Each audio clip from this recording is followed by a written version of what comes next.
It's Wednesday, January 22. In the headlines, government and opposition clash over road maintenance. In business news, tax and dividends to be reduced. Regionally, U.S. President Donald Trump's team does not object to establishing a U.S. embassy in Antigua and Barbuda. And in sports, West Indies under 19 lose against Sri Lanka. This is the news on PBC Jamaica. I'm Simone Absalom Gale.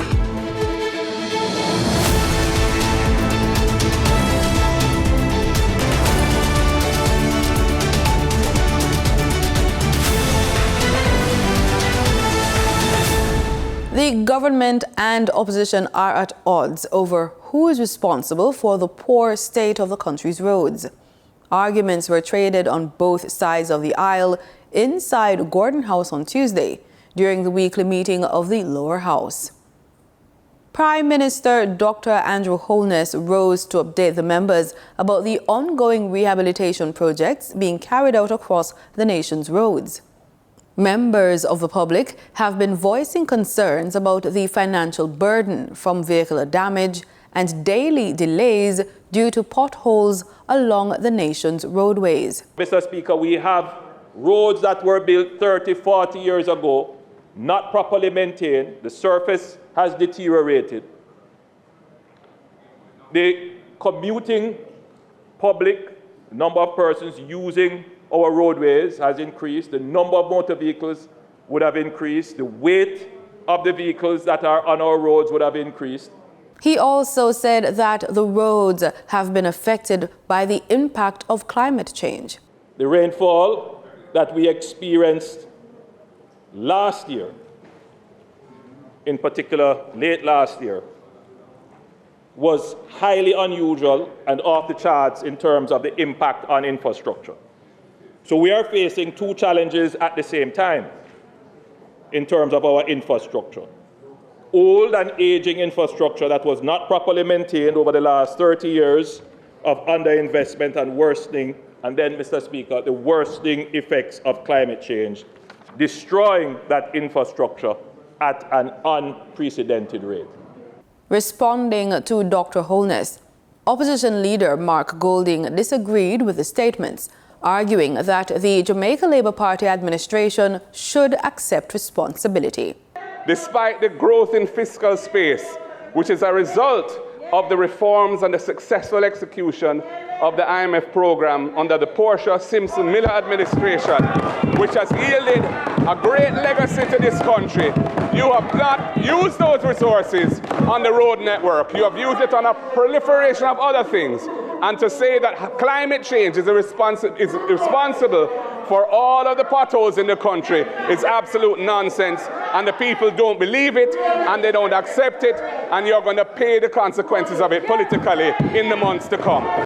Mr. Golding says there used to be a road maintenance fund under a previous People's National Party government, but it was ended by the Jamaica Labour Party administration.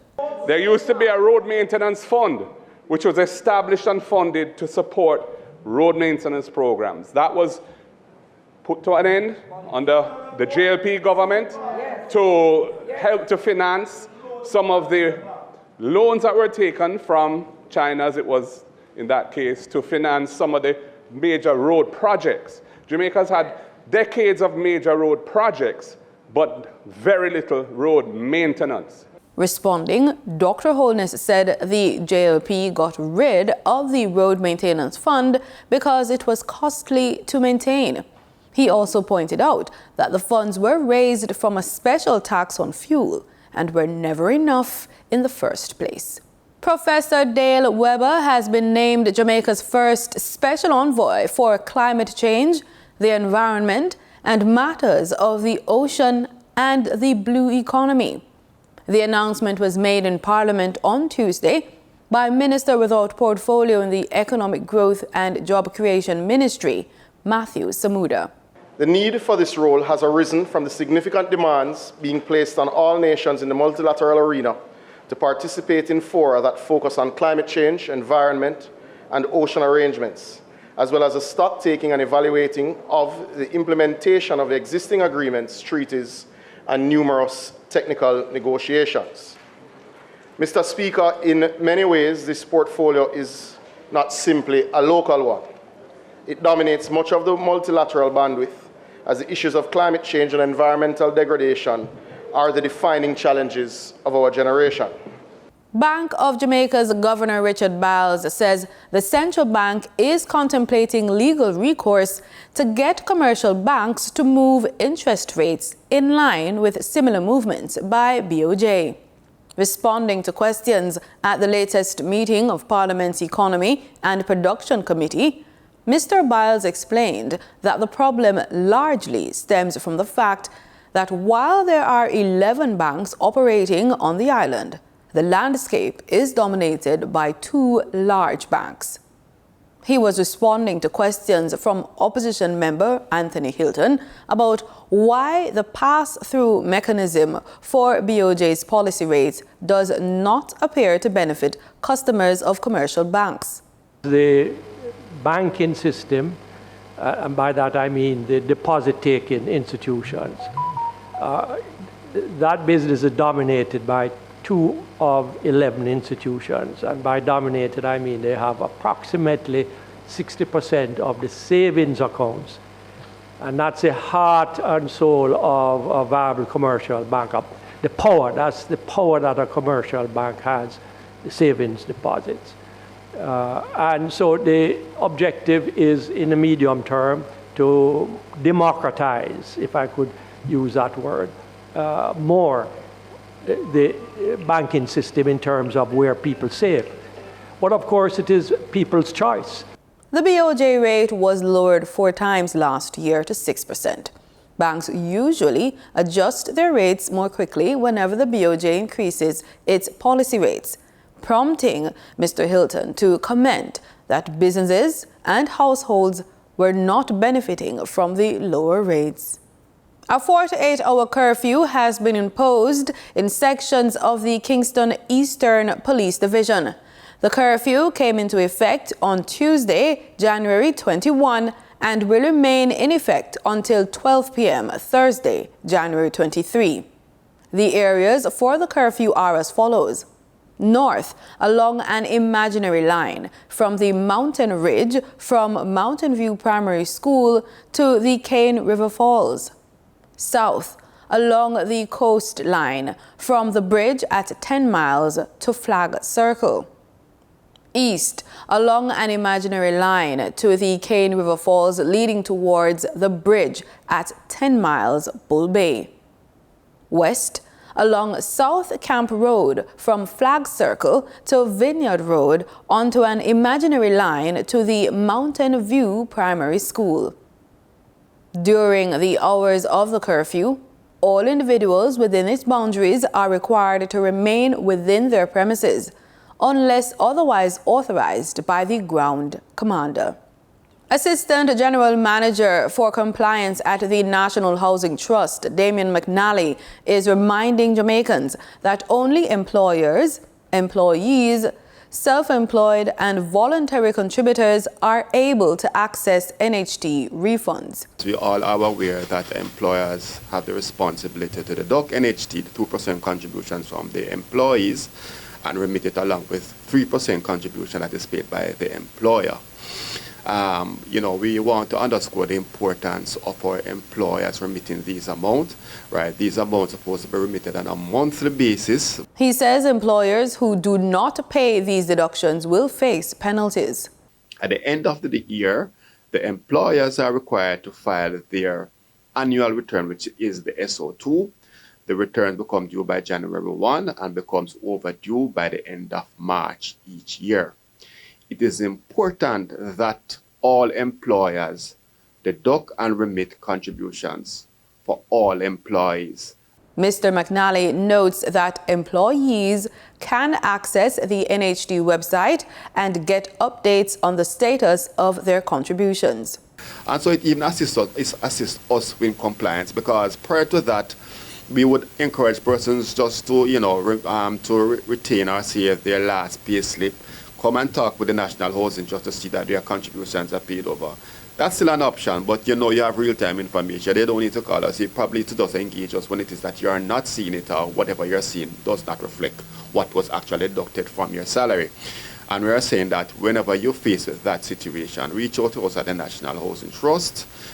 You can contact us through our compliance mailbox, which is compliance@nht.gov.jm. The National Housing Trust is an organization set up by the government of Jamaica to lend money at low interest rates to contributors who wish to build, buy, or improve their houses, or who wish to buy or build on lots.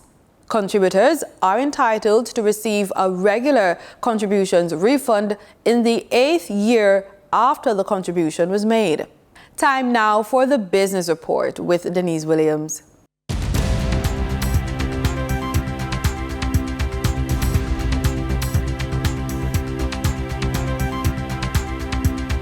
Welcome to today's Business Report. I'm Denise Williams here to bring you the story shaping the financial world and guiding your journey to smarter business decisions. Let's dive into the top headlines. Prime Minister Dr. the Most Honorable Andrew Holness announced that a reduction will be enacted on the 15% tax that investors pay on dividends received. The announcement was made at the 20th staging of the Jamaica Stock Exchange's Regional Investment and Capital Markets Conference held at the Pegasus Hotel on January 21 to 23. Dr. Holness was the keynote speaker at the opening ceremony. The reduction on taxes paid by investors is part of the new plan that Dr. Holness outlined to the audience at the Pegasus. The Prime Minister outlined the 6 pillars of the new growth agenda, which are human capital development, economic diversification, infrastructure development, reducing red tape, safety and security, and inclusive growth. Garnett Reed, president of the Small Business Association of Jamaica, SBAJ, shared his desire to work with the Jamaica Stock Exchange, JSE, to develop the micro market to allow for businesses valued at 5 million Jamaican dollars or more to become listed on the JSE as a way to raise money from equity investors and reduce dependency on bank loans. We share this clip from the 20th staging of the Jamaica Stock Exchange's Regional Investment and Capital Markets Conference held at the Jamaica Pegasus Hotel. So we're here at the 20th staging of the Jamaica Stock Exchange Investment and Capital Market Conference, and joining us is Garnett Reed, president of the Jamaica Small Business Association. President Reed, welcome. Welcome. I just want to say on behalf of the Small Business Association of Jamaica, we'd like to commend the Jamaica Stock Exchange for another excellent conference, investment conference. Yes, so and, President. Looking around, places getting full, yes. And I'm sure it's going to be a very excited and interested evening. All right, so President, one of the things we know that you have been advocating is the establishment of a micro market. We have the main market, yes, with companies, yes, worth 500 million or more. We have the junior market, yes, with companies valued at 50 million or more. Yes. We are hearing from the street that you are advocating for a micro market for companies valued 5 million and more. Why is that? That's correct, Delia. I believe small business can become big business. All right. And even go medium-sized enterprises. Yes. And therefore, we are rallying 20 persons. Yes, for each company. For each company. Yes. To ensure that they can join the stock exchange. Yes. Junior market. Or no, micro market. Micro market, rather. Yes. And to ensure that that can be done. So we're working on those 20 people. So you're saying if each small business were to find 20 investors. That is correct. That believed in their vision. And mission. And mission that we could in this country have a micro market. And micro markets, very, very important. Yes, Denise. because the debt burden is heavy. Burden is so heavy. And the cost of borrowing money, Yes. borrowing money is expensive. Yes. And therefore, we have businesses have to find a way Yes. to find money to run their business. Right. Of course, and new capital. Yes. And so on. Working capital, etc., etc. So if 20 persons or more, yes, could be 25. saw the vision, but we are working and invested in these companies. And invest in these companies. They could be a part of this incredible investment capital market conference 2026 and beyond. So the Small Business Association of Jamaica stands behind a new way for small businesses to raise money. It's a new beginning for the Small Business Association of Jamaica. We're going to ensure that we raise money to ensure to carry on some of these activity where investment is concerned. And you're going to help small businesses who are interested in this new way. Interested. But you might have heard me, Denise, speaking about the Bank of Jamaica who have reduced their interest rate 4 consecutive times. And so on. And the banks to date have not even looked on us. Just today though, we get a call from the Jamaica Bankers Association of Jamaica who is interested to have a meeting with us. And we'll see where that goes. But that makes this even more important because equity is an alternative to debt. That is correct, and very important. And very important. Thank you Thank you very much, Denise. It's a pleasure. For the trading period ended January 21, 2025, these were the most actively traded stocks. Toll road operator Trans-Jamaican Highway Limited with 2,873,854 units traded represented 20.65% of market sales volume. Food and finance conglomerate Grace Kennedy Limited with 2,820,553 units traded represented 20.27% of market sales volume. Microfinance firm Lasco Financial Services Limited with 2,369,560 units traded accounted for 17.03% of market sales volume. We now shift our focus to the Forex market rates set by the Bank of Jamaica. On January 21, 2025, the Bank of Jamaica reported US $48.42 million purchased and US $51.75 million sold by Forex traders. Forex traders earned 98 cents per dollar sold, selling the US at $157.26 and buying the US dollar at $156.28. The Canadian dollar netted Forex traders $2.88 in profit per transaction, with selling at $110.61 and buying at $107.73. The British pound yielded Forex traders $6.31 in profits, with selling at $193.93 and buying at $187.62. For our credit report tip of the day, starting a business after unemployment and debt may feel difficult. It doesn't matter where you've been. What matters is where you're going. Use these steps to climb out of debt, build credit, and create a business that fuels your dreams. So here's a roadmap to get started. Start with small loans. Don't wait for the perfect moment. Look into microloans and startup-friendly programs to get the ball rolling. And keep personal credit out of it. This isn't just good practice, it's survival. Mixing business and personal credit creates chaos. Now we turn to building something from nothing.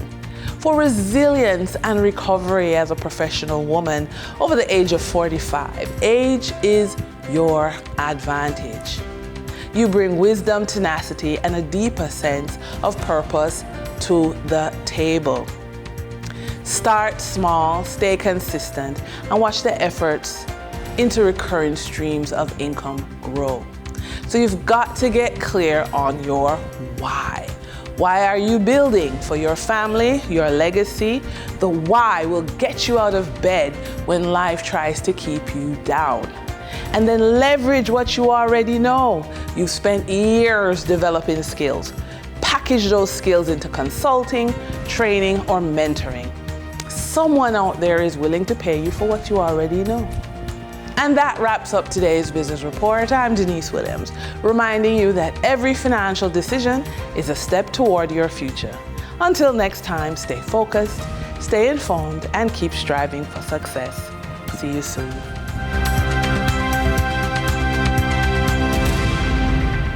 In regional news, Antigua and Barbuda could be one step closer to having a United States embassy re-established in St. John's. The Trump administration has raised no objections to a decision by the previous Biden administration to make the capital one of two new U.S. embassy locations in the northeastern Caribbean. Antigua and Barbuda's ambassador to the U.S., Sir Ronald Saunders, made the disclosure in an exclusive interview with ABS News. Garfield Burford reports. I was informed by the State Department that Secretary of State Blinken, former Secretary of State Blinken, has signed a decision, which is that an embassy will be placed in Antigua and Barbuda in St. John's. That was their decision. They discussed it with the Trump transition team, they explained why they had chosen Antigua. As I understand it from the State Department officials who were in those negotiations, with the Trump transition team, there was no objection that was raised. So Ronald also says he has dispatched a letter to the Trump administration on the instruction of Prime Minister Honorable Gaston Brown. Prime Minister Brown asked me to draft a letter for his signature to the president. I did that, and the Prime Minister sent that letter off today. The letter underscores the strong bilateral relations between both countries and how these relations will be enhanced by the re-establishment of an embassy in Antigua. Even as that matter is being watched closely, the region will be closely monitoring the policies to be pursued by the Trump administration. So Ronald recommends a practical approach. I think Prime Minister Gaston Brown has already taken the first two steps in that direction. The first was to congratulate President Trump on his election victory, and the second was to warmly welcome his inauguration today and to say to him that Antigua and Barbuda remains ready to work closely with the administration, as we have done in the past. So that door is open. We now have to start to talk to President Trump and his team about the things that are of mutual interest. He says Antigua and Barbuda has a key element in its favor as it seeks to engage the Trump administration, and that's leverage. When we talk to President Trump, it mustn't be with a cap in our hand. It must be with some leverage. And we do have leverage because we have a balance of trade. The United States has a balance of trade surplus with us, and the United States aid to Antigua is less than 0.01%. We are one of the countries that least looks to the United States for aid. President Trump was inaugurated to his second term on Monday as the 47th President of the United States. He has promised that America's golden age has begun and promised to make the United States a rich nation again. Trinidad and Tobago and Brazil marked 60 years of diplomatic relations by signing a letter of intent to enhance bilateral cooperation in several key areas, including an air transport agreement. More details in this report. Minister of Foreign and CARICOM Affairs, Dr. Amory Brown, said both Trinidad and Tobago and Brazil, in their pursuit of broader diplomatic relations, are looking to enhance their areas of cooperation. Brazil and Trinidad and Tobago share a number of principles in common, in particular, a focus on peace and development, a focus on South-South collaboration, a focus on ensuring that the Caribbean Sea remains and is maintained as a zone of peace, a focus on healthcare for all our people. Minister Brown said sports and culture are two of the areas that both countries are exploring for further cooperation. We've also discussed the potential for tourism linkages between Brazil and Trinidad and Tobago, and the importance of building better air connections between both of our capitals. And there are many other areas for expansion and additional work. Brazil's Minister of Foreign Affairs, Mauro Vieira, is counting on this country to participate in the Conference of Parties 30 of the United Nations Framework Agreement on Climate Change. So it's a great pleasure to be here to explore the possibilities of cooperation in different areas that we have, such as health, education, food security, and climate change, and so many others. We can also exploit the possibilities of cooperations in the areas of energy, which are very important. COP30 will take place in Brazil in the latter half of 2025. Terry Ann Brown-Campbell, TTT News. In sports, we look to cricket. The West Indies under-19 women suffered another setback at the ICC under-19 Women's T20 World Cup, losing to Sri Lanka by 81 runs on Tuesday at the Buenamos Oval in Kuala Lumpur. This marks their second defeat in the tournament. Nasira Mohammed has the details.